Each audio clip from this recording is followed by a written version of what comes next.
കഴിഞ്ഞ ദിവസമാണ് ഫലസ്തീനും ഇസ്രായേലും വെടിനിർത്തൽ കരാറിൽ ഒപ്പിട്ടത്. ട്രംപിന്റെ ഒരു പ്രവർത്തന ഫലമായിട്ടാണ് ഇത് ലോകരാജ്യങ്ങളെമ്പാടും വ്യാഖ്യാനിക്കപ്പെടുന്നത്. അതേസമയം ജോ ബൈഡന് വലിയ രീതിയിലുള്ള വിമർശനങ്ങളും കേൾക്കേണ്ടി വന്നു. അതായത് ആന്റി മുസ്ലിം എന്നറിയപ്പെടുന്ന ട്രംപ് വരുമ്പോഴാണ് എപ്പോഴും മുസ്ലിങ്ങൾ ലോകരാജ്യങ്ങളിലെല്ലാം സന്തോഷത്തോടുകൂടി കഴിയുന്നത്.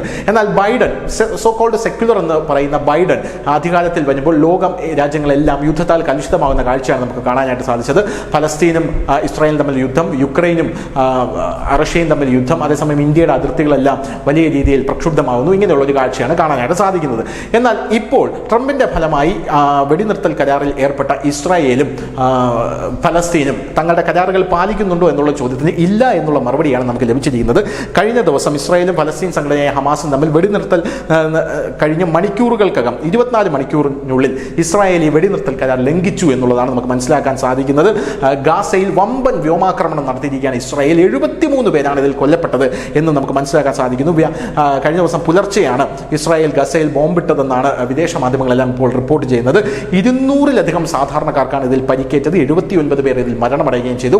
വെടിനിർത്തൽ കരാറിന്റെ ചർച്ചകൾ നടക്കുമ്പോഴും ഇസ്രായേൽ ഗാസയിൽ ബോംബിട്ടിരുന്നു. 18 പേരാണ് ഇതിൽ മരിച്ചത് എന്ന റിപ്പോർട്ടുകളുണ്ട്. അത് യമനിലെ ഹൂതി വിമതർ ഇസ്രായേലിലേക്ക് ബോംബിട്ടപ്പോഴാണ് ഇസ്രായേൽ ഗാസയിലേക്ക് തിരിച്ചു ബോംബിട്ടത്.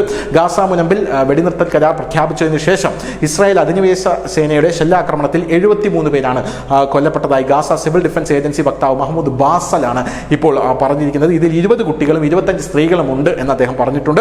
ഇസ്രായേലിന്റെ ഈ ആക്രമണം ഇപ്പോഴും തുടരുകയാണ് എന്നാണ് പറഞ്ഞിരിക്കുന്നത്. 15 മാസത്തിന് ശേഷമാണ് വെടിനിർത്തൽ കരാറിൽ ധാരണയായത്. ഈ വെടിനിർത്തൽ കരാറിൽ ധാരണയായപ്പോൾ ഇസ്രായേലിന്റെ ബന്ദികളെ അടക്കം തിരിച്ചു തരാമെന്ന് ഹമാസ് പറഞ്ഞിരുന്നു.